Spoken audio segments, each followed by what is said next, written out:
مملکت کے بزرگان دین میں سے ایک بہت بڑے امام اور شیخ حضرت بایزید بسطامی رحمۃ اللہ علیہ کے حالات و مناقب۔ تعارف: آپ بہت بڑے اولیاء اور مقربین مشائخ طریقت میں سے ہوئے ہیں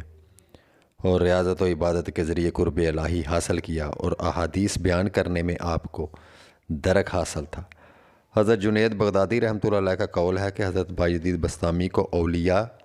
میں وہی اعزاز حاصل ہے جو حضرت جبریل امین کو ملائکہ میں اور مقام توحید میں تمام بزرگوں کی انتہا کی ابتدا ہے، کیونکہ ابتدائی مقام میں ہی لوگ سرگرداں ہو کر رہ جاتے ہیں۔ جیسا کہ حضرت بایزید بسطامی رحمۃ اللہ علیہ کا قول ہے کہ اگر لوگ 200 سال تک بھی گلشن معرفت میں سرگردشتہ رہیں، جب کہیں جا کر ان کو وہ ایک پھول مل سکتا ہے جو مجموعی طور پر ابتدا ہی میں مجھے مل گیا۔ شیخ ابو سعید ابو الخیر رحمۃ اللہ علیہ کا قول ہے کہ میں نے پورے عالم کو آپ کے اوصاف سے لبریز دیکھا، لیکن اس کے باوجود بھی آپ کے مراتب کو کوئی نہیں جانتا۔ آپ کے دادا یعنی حضرت بایزید بسطامی رحمۃ اللہ علیہ کے دادا آتش پرست تھے اور والد بزرگوار کا بسطام کے عظیم بزرگوں میں شمار ہوتا تھا، اور آپ کی کرامات کا ظہور شکم مادر ہی میں ہونے لگا تھا، کیونکہ آپ کی والدہ فرماتی تھیں کہ جس وقت بایزید میرے شکم میں تھا تو اگر کوئی مشتبہ غذا میرے شکم میں چلی جاتی تو اسی قدر بے کلی و بے چینی ہوتی کہ مجھے حلق میں انگلی ڈال کر اس چیز کو نکالنا پڑتا۔ حضرت بایزید بسطامی رحمۃ اللہ علیہ کا قول ہے کہ راہ طریقت میں سب سے بڑی دولت وہ ہے جو مادرزاد ہو، اس کے بعد دوسری دولت چشم بینا اور تیسری اس کے گوش ہوش، لیکن اگر یہ تینوں چیزیں حاصل نہ ہوں تو پھر مرگ ناگہاں بہتر ہے۔ جب آپ مکتب میں داخل ہوئے تو آپ نے سورہ لقمان کی یہ آیت پڑھی، یعنی میرا شکر ادا کرو اپنے والدین کا۔ اس وقت اپنی والدہ سے آ کر فرمایا کہ مجھ سے دو ہستیوں کا شکر ادا نہیں ہوتا، لہٰذا آپ مجھے خدا سے طلب کر لیں تاکہ میں آپ کا شکر ادا کرتا رہوں، آپ کی خدمت کرتا رہوں، یا پھر خدا کے سپرد کر دیں تاکہ اس کے شکر میں مشغول ہو جاؤں۔ والدہ نے فرمایا کہ میں اپنے حقوق سے دستبردار ہوتی ہوں اور تجھے خدا کے سپرد کرتی ہوں۔ چنانچہ اس کے بعد آپ شام کی جانب نکل گئے اور وہیں ذکر و شغل کو جزو حیات بنا لیا اور مکمل 3 سال تک شام کے میدانوں اور صحراؤں میں زندگی گزاری، اور اس عرصہ میں یاد الہی کی وجہ سے کھانا پینا سب ترک کر دیا۔ نہ صرف یہ بلکہ 117 مشائخ طریقت سے بھی شرف فیض حاصل کیا، ان کے فیض سے سیراب ہوئے، اور انہی مشائخ میں سے حضرت امام جعفر صادق رضی اللہ تعالیٰ عنہ بھی شامل ہیں۔ آپ حضرت امام جعفر صادق رضی اللہ تعالیٰ عنہ کے مرید ہیں۔ ایک مرتبہ آپ حضرت امام جعفر صادق رضی اللہ تعالیٰ عنہ کی خدمت میں تھے تو انہوں نے فرمایا کہ اے بایزید، فلاں طاق میں جو کتاب رکھی ہے وہ اٹھا لاؤ۔ آپ نے دریافت کیا کہ وہ طاق کس جگہ ہے؟ تو حضرت امام جعفر صادق رضی اللہ تعالیٰ عنہ نے فرمایا کہ اتنا عرصہ میرے پاس رہے ہو، اس کے بعد بھی تم نے طاق کو نہیں دیکھا؟ آپ نے عرض کیا کہ طاق تو کجا، میں نے تو آپ کے روبرو بھی کبھی سر بھی نہیں اٹھایا۔ اس وقت امام جعفر صادق رضی اللہ تعالیٰ عنہ نے فرمایا کہ اب تم مکمل ہو چکے ہو، لہٰذا بسطام واپس چلے جاؤ۔ ایک مقام پر آپ کسی بزرگ سے نیاز حاصل کرنے پہنچے تو اس وقت آپ ان کے نزدیک ہو گئے تو دیکھا کہ انہوں نے قبلہ کی جانب تھوک دیا ہے، تو یہ دیکھ کر آپ ملاقات کیے بغیر واپس آ گئے اور فرمایا کہ اگر وہ بزرگ مدارج طریقت کو جانتا تو شریعت کے منافی کام نہ کرتا، اور آپ کے ادب کا یہ عالم تھا کہ مسجد جاتے وقت راستے میں بھی نہ تھوکتے۔ سفر حج میں چند قدموں کے بعد آپ نماز ادا کرتے ہوئے فرماتے کہ بیت اللہ دنیاوی بادشاہوں کا دربار نہیں جہاں انسان ایک دم پہنچ جائے۔ اس طرح آپ پورے 12 سال میں مکہ معظمہ پہنچے، لیکن حج کے بعد مدینہ منورہ تشریف نہیں لے گئے، اور فرمایا کہ یہ کوئی معقول بات نہیں کہ حج کے طفیل میں مدینہ منورہ میں جایا جائے۔ اس کی زیارت کے لیے انشاءاللہ پھر کسی دوسرے موقع پہ حاضر ہوں گا۔ چنانچہ جب دوسرے سال مدینہ منورہ روانہ ہوئے تو 100 افراد آپ کے ہمراہ ہو لیے، لیکن آپ نے ان سے چھٹکارا حاصل کرنے کی اللہ تعالیٰ سے دعا کی، اور ایک دن نماز فجر کے بعد آپ نے لوگوں سے کہا کہ میں تو خدا ہوں، اس کے باوجود بھی لوگ میری پرستش نہیں کرتے۔ یہ سنتے ہی لوگ آپ کو پاگل سمجھ کر کنارہ کش ہو گئے، لیکن در حقیقت یہ الفاظ آپ نے لسان غیب سے فرمائے تھے۔ ایک مرتبہ راہ میں آپ کو ایک ایسی کھوپڑی پڑی مل گئی جس کے اوپر تحریر تھا، یعنی وہ گونگے، اس پر تحریر تھا اس کھوپڑی پر کہ یعنی وہ گونگے، بہرے اور اندھے ہیں، اس لیے کہ وہ عقل نہیں رکھتے۔ یہ پڑھتے ہی آپ چیخ مار کر بے ہوش ہو گئے، اور ہوش آنے کے بعد اس کھوپڑی کو بوسہ دے کر فرمایا کہ یہ کسی ایسے صوفی کی کھوپڑی ہے کہ جو ذکر الہی میں اس درجہ سرگرداں ہو گیا کہ نہ تو کان رہے جس سے اللہ تعالیٰ کی بات سنے، نہ زبان جس سے اس کا ذکر کر سکے، اور نہ آنکھ رہی جس سے اس کا جمال دیکھ سکے۔ حضرت ذوالنون مصری رحمۃ اللہ علیہ نے آپ کے پاس پیغام بھیجا کہ تم رات کو سکون و چین کے ساتھ نیند لے کر اہل قافلہ سے پیچھے رہ جاتے ہو۔ آپ نے جواب دیا کہ پوری رات سکون کی نیند لینے کے بعد اہل قافلہ سے بچھڑ کر جو پہلے منظر پر پہنچ جائے وہی کامل ہوتا ہے۔ یہ سن کر ذوالنون مصری رحمۃ اللہ علیہ نے کہا کہ یہ مرتبہ اللہ تعالیٰ انہیں ہی مبارک کرے۔ آپ فرمایا کرتے تھے کہ مجھے جتنے بھی مراتب حاصل ہوئے سب والدہ کی عطائے سے حاصل ہوئے۔ ایک مرتبہ میری والدہ نے رات کو پانی مانگا، لیکن اتفاق سے اس وقت گھر میں قطن پانی نہیں تھا، چنانچہ میں گھڑا لے کر نہر سے پانی لایا، مگر میری آمد و رفت کی تاخیر کی وجہ سے والدہ کو پھر نیند آ گئی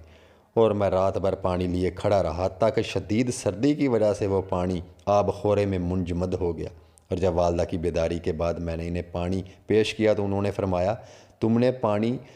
رکھ دیا ہوتا، اتنی دیر کھڑے رہنے کی کیا ضرورت تھی؟ میں نے عرض کیا کہ محض اس خوف سے کھڑا رہا کہ مبادا آپ کہیں بیدار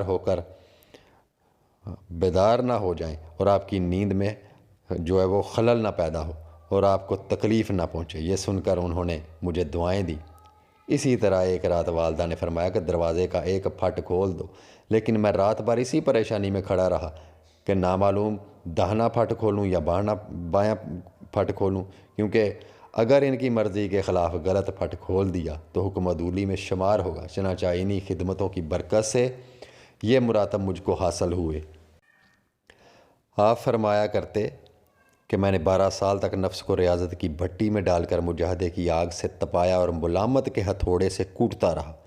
جس کے بعد میرا قلب آئینہ بن گیا۔ پھر 5 سال مختلف قسم کی عبادات سے اس پر کلی چڑھاتا رہا۔ پھر 1 سال تک جب میں نے خود اعتمادی کی نظر سے اس کا مشاہدہ کیا تو اس میں تکبر اور خود پسندی کا مادہ موجود پایا۔ چنانچہ پھر مسلسل 5 سال تک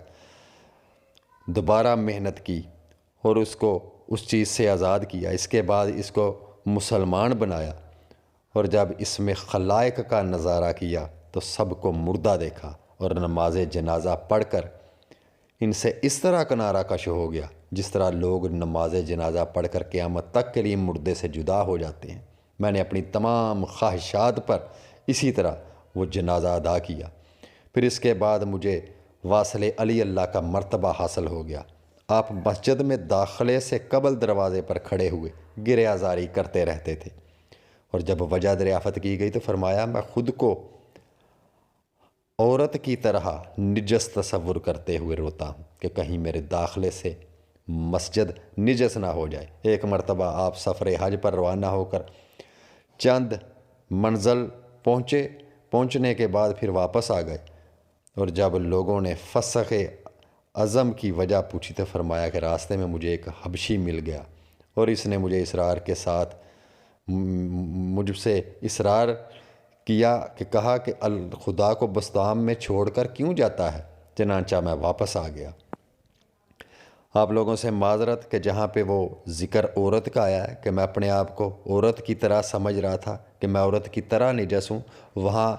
عورت کے جو مخصوص ایام ہیں اس ناپاکی کی حالت میں یہ بیان کیا گیا ہے۔ عورت کو نجس نہیں بولا، اس حالت کو بولا ہے جو عورت کے ایک مخصوص ایام ہوتے ہیں، کہ میں اس نجس عورت کی طرح اپنے آپ کو پاتا ہوں۔ حج کے سفر میں کسی نے آپ سے پوچھا کہ کہاں کا قصد ہے؟ فرمایا حج کا۔ پھر اس نے پوچھا کہ کیا آپ کے پاس کچھ رقم ہے؟ فرمایا 200 دینار۔ اس نے عرض کیا کہ میں مفلس ہوں اور عیالدار ہوں، لہٰذا یہ رقم مجھ کو دے کر 7 مرتبہ میرا طواف کر لیجیے تو اسی طرح آپ کا حج ہو جائے گا۔ آپ نے اس کے کہنے پر عمل کیا اور وہ اس مفلس اور غریب انسان کو جو اہل و عیال کے لیے پیسے مانگ رہا تھا، اس کو وہ رقم دے کر رخصت ہو گیا۔ جب آپ کے مراتب میں اضافہ ہونے لگا تو آپ کا کلام عوام کے اذہان سے بالا تر ہو گیا، تو آپ کو 7 مرتبہ بسطام سے نکالا گیا، اور جب آپ نے نکالنے کی وجہ پوچھی تو کہا گیا کہ تم نہایت برے انسان ہو۔ آپ نے فرمایا جس شہر کا سب سے برا انسان بایزید ہو وہ شہر سب سے اچھا ہے۔ ایک شب آپ عبادت خانہ کی چھت پر پہنچے اور دیوار پکڑ کر پوری رات ساکت کھڑے رہے، جس کی وجہ سے آپ کو پیشاب میں خون آ گیا، اور جب لوگوں نے وجہ پوچھی تو فرمایا کہ اس کی 2 وجہ ہیں۔ اول یہ کہ آج میں خدا کی عبادت نہیں کر سکا، دوم یہ کہ ایام طفولیت میں مجھ سے ایک گناہ سرزد ہو گیا تھا، چنانچہ ان دونوں چیزوں سے ایسا خوف زدہ تھا کہ میرا قلب خون ہو گیا، اور وہ خون پیشاب کے راستے سے نکلا۔ ایک مرتبہ حالت وجد میں آپ نے یہ کہہ دیا کہ سبحانی معظم شانی، یعنی میں پاک ہوں اور میری شان بہت بڑی ہے۔ اور جب اختتام وجد کے بعد ارادت مندوں نے سوال کیا کہ یہ جملہ آپ نے کیوں کہا، فرمایا کہ مجھے تو علم نہیں کہ میں نے ایسا کوئی جملہ کہا ہو، لیکن اگر آئندہ اس قسم کا کوئی جملہ میری زبان سے نکل جائے تو مجھے قتل کر ڈالنا۔ اس کے بعد دوبارہ حالت وجد میں پھر آپ نے یہی جملہ کہا، جس پر آپ کے مریدین قتل کر دینے پر آمادہ ہو گئے، لیکن پورے مکان میں انہیں ہر سمت بایزید ہی نظر آئے، اور جب انہوں نے چھریاں چلانی شروع کی تو ایسا محسوس ہوتا تھا جیسے پانی پر چل رہی ہوں، تو آپ کے اوپر سے اس کا قطعاً کوئی اثر نہیں ہوا۔ پھر جب کچھ وقفہ کے بعد وہ صورت رفتہ رفتہ ختم ہوتی چلی گئی تو دیکھا کہ آپ محراب میں کھڑے ہیں، اور جب مریدین نے واقعہ بیان کیا تو فرمایا کہ اصل بایزید تو میں ہوں، جن کو تم نے دیکھا وہ بایزید نہیں، کوئی اور ہی تھا۔ لیکن اگر کوئی معترض یہ کہے کہ انسانی جسم اس قدر طویل کیسے ہو سکتا ہے تو اس کا جواب یہ ہے کہ حضرت آدم علیہ السلام جس وقت دنیا میں تشریف لائے تو طوالت کی وجہ سے ان کا سر آسمان سے ٹکراتا تھا، اور جب حکم الہی سے حضرت جبریل امین نے ان کے سر پر اپنا پر مارا تو اس وقت آپ کا قد چھوٹا ہو گیا۔ اس سے معلوم ہوا کہ جب اس کو بڑے جسم کے چھوٹا کر دینے پر قدرت ہے تو چھوٹے جسم کو بھی بڑا کر دینا اس کی قدرت میں داخل ہے۔ اسی طرح جب تک بچہ شکم مادر میں رہتا ہے تو اس کا وزن بہت ہلکا ہوتا ہے، لیکن ولادت کے ہوتے ہی وزن میں اضافہ ہو جاتا ہے، مگر ان چیزوں کو سمجھنے کے لیے مراتب کی واقفیت بہت ضروری ہے۔ ایک مرتبہ آپ نے ایک لال رنگ کا سیب ہاتھ میں لے کر فرمایا کہ یہ تو بہت ہی لطیف ہے، چنانچہ اسی وقت غیب سے ندا آئی کہ ہمارا نام سیب کے لیے استعمال کرتے ہوئے حیا نہیں آتی، اور اس جرم میں اللہ تعالیٰ نے 40 دن کے لیے اپنی یاد آپ کے قلب سے نکال دی، لیکن اس کے بعد آپ نے قسم کھا لی کہ اب کبھی بسطام کا پھل نہیں کھاؤں گا۔ حضرت ذوالنون مصری رحمۃ اللہ علیہ نے آپ کی خدمت میں ایک جائے نماز ارسال کیا تو آپ نے یہ کہہ کر واپس کر دیا کہ مجھے اس کی حاجت نہیں، البتہ ایک مسند کی ضرورت ہے، یعنی میں اب ایسا بے نیاز ہو چکا ہوں کہ مجھے نماز معاف ہو چکی ہے۔ اور جب انہوں نے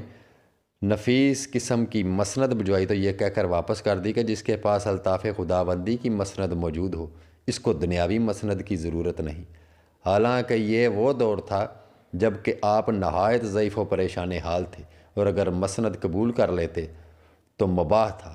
لیکن از روئے تقویٰ دونوں چیزیں واپس کر دیں۔ آپ فرمایا کرتے کہ میں سردیوں کی رات میں گدڑی اوڑے ایک جنگل میں سویا ہوا تھا کہ مجھے غسل کی حاجت پیش آ گئی، لیکن شدت سردی کی وجہ سے میرے نفس میں کاہلی پیدا ہو گئی، مگر میں نے بھی گدڑی اوڑے یخ بستہ پانی سے غسل کر کے صبح تک وہی بھیگی ہوئی گدڑی اس نیت سے اوڑے رکھی کہ کاہلی کے جرم میں نفس کو اور بھی زیادہ سردی کا سامنا کرنا پڑے،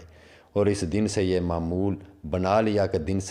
دن میں 70 مرتبہ غسل کرتا ہوں اور ہر مرتبہ بے ہوش ہو جاتا ہوں۔ ان کے